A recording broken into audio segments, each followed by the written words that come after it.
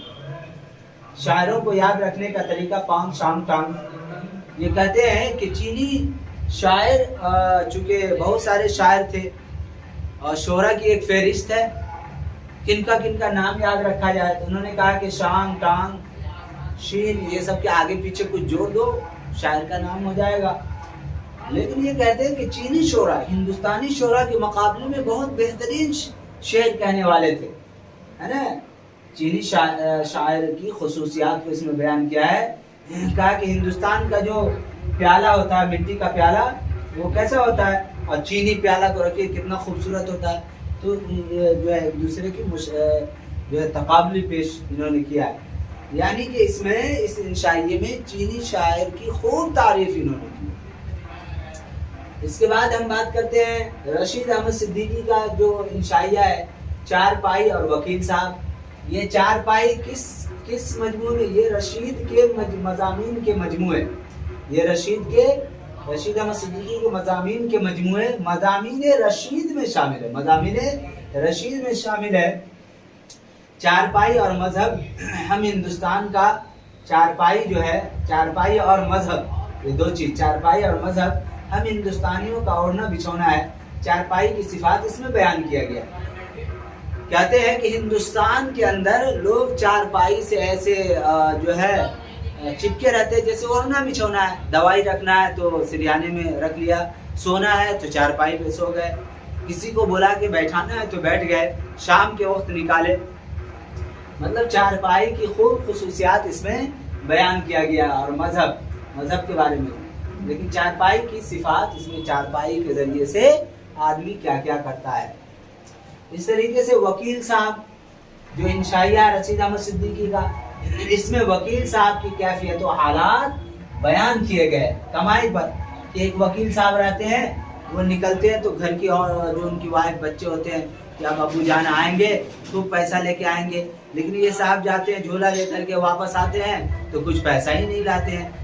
تو جو اس میں وکیل صاحب کی بے بسی کو بتائی گئی، اور ایک وکیل صاحب وہ ہوتے ہیں جہاں بھیڑ لگی رہتی ہے، لاکھوں روپیہ لوگ لے جا کر کے لیجیے وکیل صاحب، تو وکیل صاحب کی اس میں کیفیت بیان کی گئی ہے بڑے اچھے انداز میں۔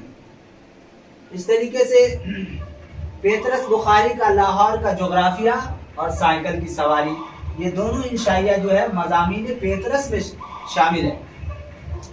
لاہور کا جغرافیہ میں اس میں لاہور کا محل وقوع، کہاں پہ لاہور واقع ہے، حدود اربع اس کا حدود کیا ہے، آب و ہوا وہاں کیسی ہے، ذرائع آمد و رفت کیا ہے، قابل دید جو مقامات دیکھنے کے وہ کیسے ہیں، صنعت و حرفت وہاں کی جو اکنامک سسٹم ہے وہ کیسی ہے، پیداوار، طبعی حالات، طبیعت جو ہے کیسی ہے، ساری چیزیں اس لاہور کے جغرافیے میں بتایا گیا ہے۔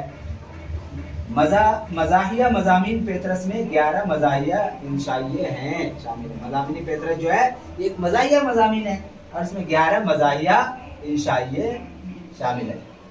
ٹھیک ہے جی، سائیکل کی سواری، سائیکل کی سواری میں پیطرس یہ کہتے ہیں، اس میں پرانے سائیکل کا تذکرہ کیا جو پیطرس نے مرزا صاحب سے خریدی تھی۔ ضرورت پڑی بھائی پیطرس صاحب کو، ادھر بیٹھے بیٹھے تھے ذکر کر دیا، اور مرزا صاحب نے اس کو سائیکل دے دی کچھ پیسے میں، لیکن اس سائیکل کی حالت ایسی تھی کہ جب پہلی دفعہ پیطرس صاحب چڑھے تو چر بھر پھٹر کھٹر، یعنی ہر چیز ایسا پارٹ پرجا اس کا ڈھیلا تھا کہ ہنستے ہنستے پڑھیے گا تو کافی ہنسی آپ کو آئے گی۔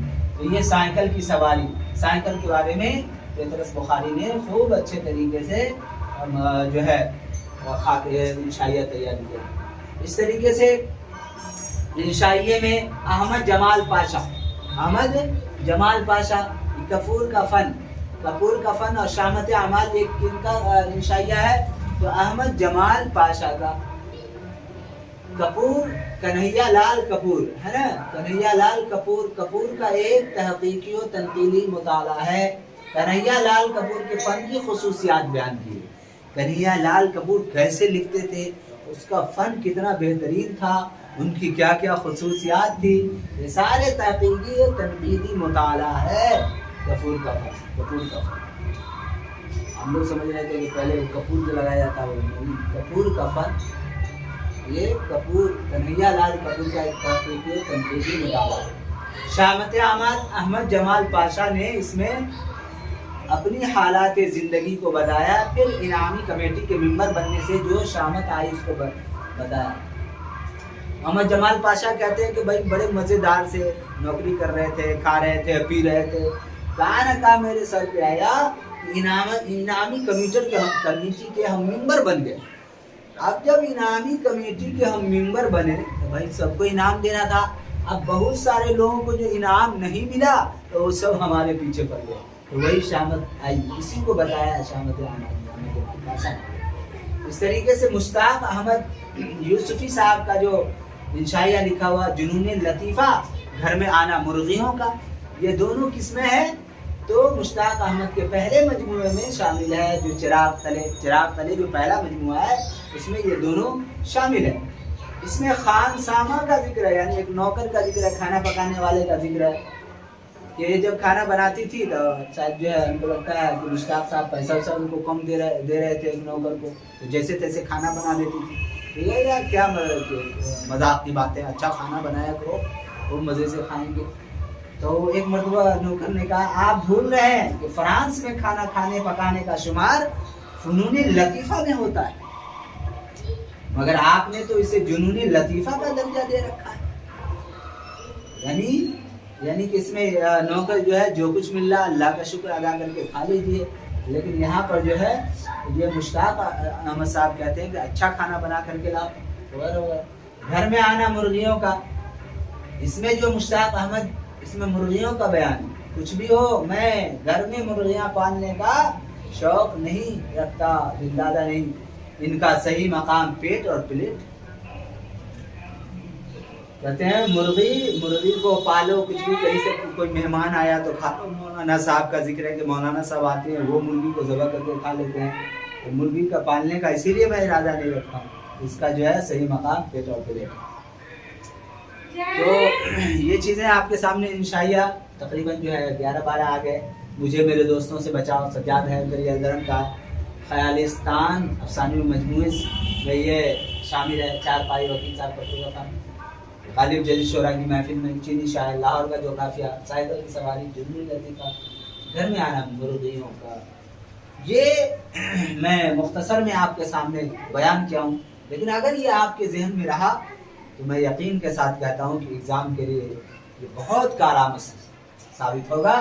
اس لیے ہمارے ویڈیو کو بار بار دیکھیے، جہاں دقت ہو پھر سے دیکھیے، امید ہے کہ آپ کے ذہن میں یہ جو ایک خاکہ آپ کے سامنے آپ کے ذہن میں آ جائے گا. تو اسی طریقے سے آپ بنے رہیے. بس اس کے بعد پھر میں مٹاتا ہوں اس کو، اور پھر میں اس کے آگے جو اس غیر افسانوی نثر کا جو بچا ہوا ہے، مولوی عبدالحق کا نام دیومالی، کندن، نذیر احمد کی کہانی، مسافران لندن، سفر نامہ مسلم روم و مصر و شام، ابن بطوطہ کے تعاقب میں جاپان چلو جاپان چلو، یہ اتنا میں آج اس غیر افسانوی نثر گنی 8 میں پورا مکمل میں کر دیتا ہوں. آپ آخر تک ہمارے ویڈیو کو دیکھتے رہیں.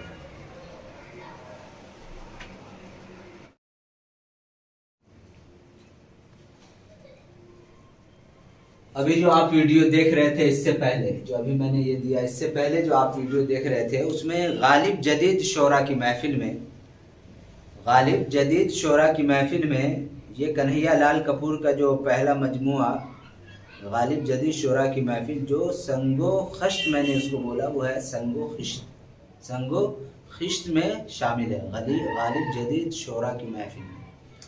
ٹھیک ہے، سنگ و خشت. چلیے تو ہم بات کرتے ہیں خاکہ اور سفر نامہ پہ. تو یہ خاکہ جو نام دیومالی آپ دیکھ رہے ہیں، دوسرا ہے نذیر احمد کی کہانی کچھ ان کی میری زبانی، اور تیسرا کندن جو آپ کے سلیبس میں ہے. تو یہ نام دیومالی خاکہ کن کا لکھا ہوا ہے؟ مولوی عبدالحق کا. یہ مولوی عبدالحق ایک محقق ہیں. آپ میں نے اس پر ویڈیو بنایا. تو مولوی عبدالحق کا یہ خاکہ ہے نام دیومالی.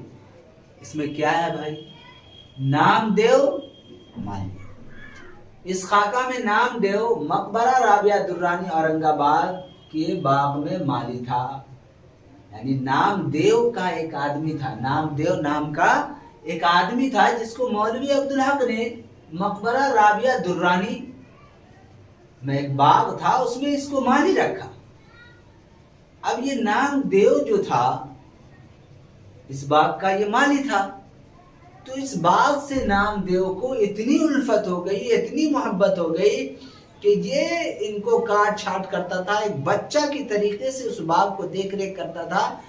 ایک دفعہ مولوی عبدالحق نے اس کو دیکھا کہ بھئی اتنا محنت کر رہا ہے، پڑھا لکھا نہیں ہے، لیکن اتنا تجربہ کار، کون دوا دینا ہے، کون کیا کب کاٹ چھاٹ کرنی ہے.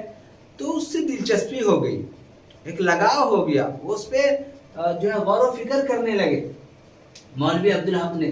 ایک مرتبہ ایسا ہوا کہ یہ باغ میں تھے، سارے باغ کے جو مالی تھے وہ نکل گئے، لیکن نام دیو وہیں پہ رہا.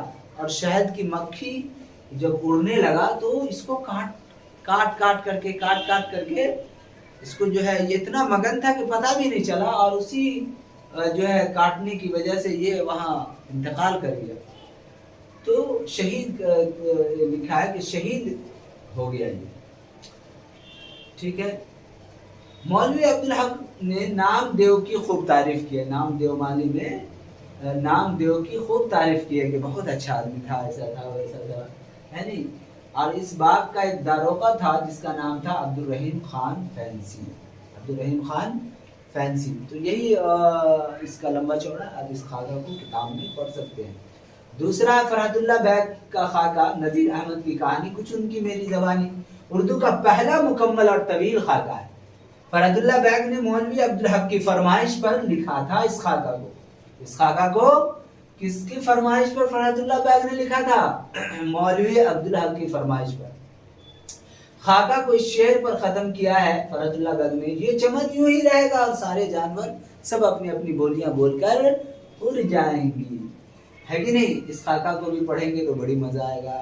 11 میں بھی درجہ 11 میں بھی اس کو پڑھایا جاتا ہے. ٹھیک ہے. تو بتایا جاتا ہے کہ یہ جو فرحت اللہ بیگ تھے ان کے ساتھی وہ مولوی نذیر احمد کے ہاں جاتے تھے پڑھنے کے لیے. تو وہ کس طریقے سے پڑھاتے تھے، اس کا کیا انداز تھا، ساری چیزوں کو اس خاکے میں فرحت اللہ بیگ نے بڑی ایمانداری سے لکھا ہے. تیسرا ہے کندن. یہ رشید احمد صدیقی کا خاکہ ہے. خاکہ کندن رشید احمد صدیقی کے دوسرے خاکوں کے مجموعے ہم نفسانے رفتہ اس میں یہ کندن ہے، یہ خاکہ میں شامل ہے، جس میں 7 خاکے ہیں. ہم نفتان رفتہ میں کتنے خاکے ہیں؟ 7 خاکے ہیں، اس میں ایک کندن بھی ہے۔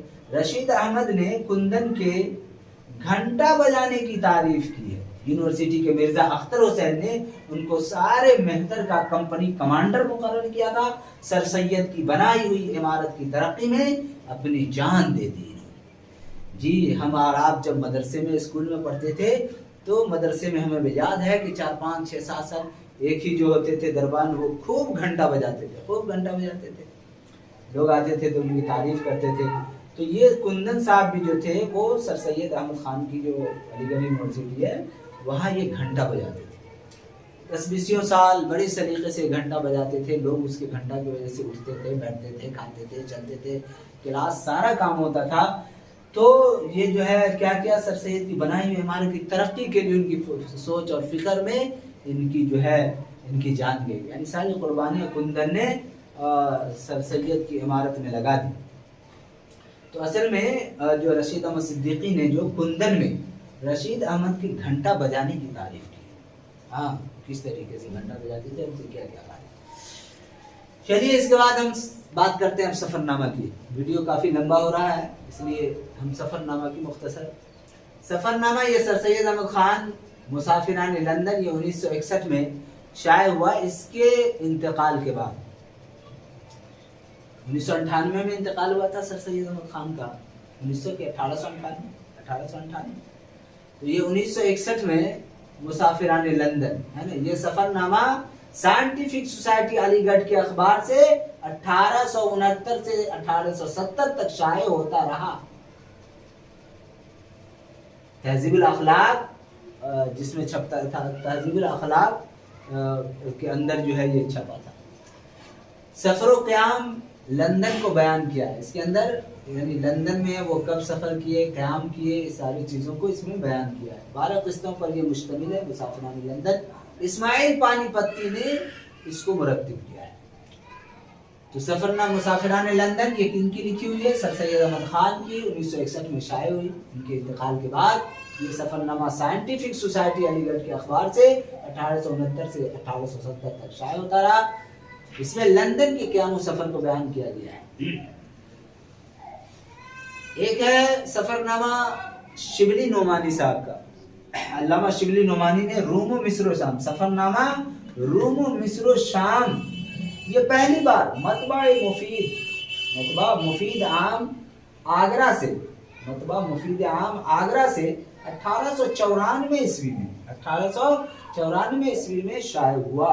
اس میں شبلی نے ترکی، شام اور مصر کے مسلمانوں کے علمی، تعلیمی، اخلاقی اور تمدن حالات کو بیان کیا۔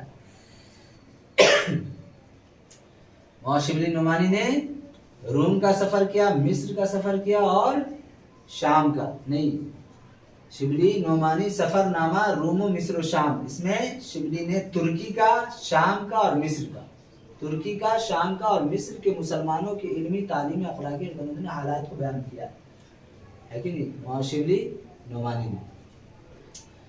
اس طریقے سے ابن انشا کا سفر نامہ ایک ہے، یہ ابن انشا کا چوتھا سفر نامہ ہے ابن بطوطہ کے تعاقب میں، ابن بطوطہ کے تعاقب میں یہ ابن انشا کا چوتھا سفر نامہ ہے۔ ابن بطوطہ میں شامل سفر ناموں کی تفصیل، یعنی کہ ابن بطوطہ کب کب کہاں کا سفر کیے تھے، تو ایران کا 1963 میں، لنکا کا 1964 میں، اور لنکا ہی میں ابن بطوطہ کے تعاقب میں، ابن بطوطہ کے تعاقب میں کب، لنکا کا 1964 میں سفر کیے تھے۔ پھر جرمنی اور لندن 1971 میں سفر کیے تھے، فلپائن کا 1972 میں، اور جاپان کا انہوں نے 1972، 73، 74 میں سفر انہوں نے کیا تھا۔ ان سارے واقعات کو ابن بطوطہ کے تعاقب میں شامل کرتے ہوئے وہاں کے حالات و واقعات کو بیان کیا ہے اس سفر نامہ میں ابن انشا نے۔ اس طریقے سے آپ کے سلیبس میں جو آخری ہے سفر نامہ یعنی غیر افسانوی نثر یونٹ 8 کا جاپان چلو جاپان چلو، یہ مجتبیٰ حسین کی لکھی ہوئی ہے۔ مجتبیٰ حسین نے جاپان چلو کا سفر 1980 میں کیا تھا، 1980 میں کیا تھا۔ مجتبیٰ حسین نے اس میں جاپان کی قومی و ملکی اہم خصوصیات کا تذکرہ کیا ہے۔ جاپان کی جو قومی ملکی جو خصوصیات ہے اس کا تذکرہ یہاں کیا ہے، ساتھ ہی اردو اور اسلام کس حد تک موجود ہے اس کو بھی بیان کیا ہے کہ اردو وہاں بھی موجود ہے۔ انہوں نے کہا کہ جاپانیوں کی ہر چیز چھوٹی ہوتی ہے، کپڑا چھوٹی ہو، ہر چیز چھوٹی ہو سکتی ہے، لیکن کردار سوائے کردار کے ان کے کردار بہت بڑے ہیں۔ تو یہ خاکہ اور یہ سفر نامہ اور اس طریقے سے آج کا ہمارا ویڈیو مکمل ہوتا ہے، یعنی کہ مختصر ہی مگر جامع۔ یونٹ 8 غیر افسانوی نثر میں سوانے میں آپ نے حیات جاوید جو الطاف حسین حالی کی لکھی تھی، الفاروق علامہ شبلی نعمانی کی لکھی تھی آپ نے پڑھا۔ اس آباد خرابے میں اختر الایمان کی، خواب باقی ہیں عالم السرور کی، ورود مسعود حسین خان کی، اردو معلیٰ مرزا غالب کی، غبار خاطر مولانا ابوالکلام آزاد کی، اور اس طریقے سے مضامین سر سید احمد خان کی، اور انشائیہ میں آپ نے مجھے میرے دوستوں سے بچاؤ سجاد حیدر یلدرم کے، اور غالب جدید شعراء کی محفل میں چینی شاعر کنہیا لال کپور کے، اور چارپائی وکیل صاحب یہ رشید احمد صدیقی کے، لاہور کا جغرافیہ سائیکل کی سواری پیترس بخاری کے، اور اس طریقے سے کپور کا فن شامت اعمال احمد جمال پاشا کے، جنون لطیفہ گھر میں آنا مرغیوں کا یہ مشتاق احمد یوسفی کے، اور اس طریقے سے آپ نے اس خاکہ کو اور سفر نامہ کو مختصر مگر جامع میں آپ نے پڑھا۔ کیسا لگا آج کا ہمارا ویڈیو؟ ضرور آپ ہمارے کومنٹس باکس میں لکھ کر کے ہماری ہمت افزائی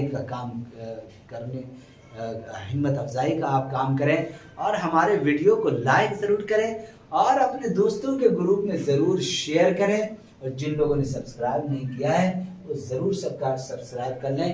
تو اب اپنے بھائی شوکت علی کو اجازت دیجیے۔ السلام علیکم ورحمۃ اللہ۔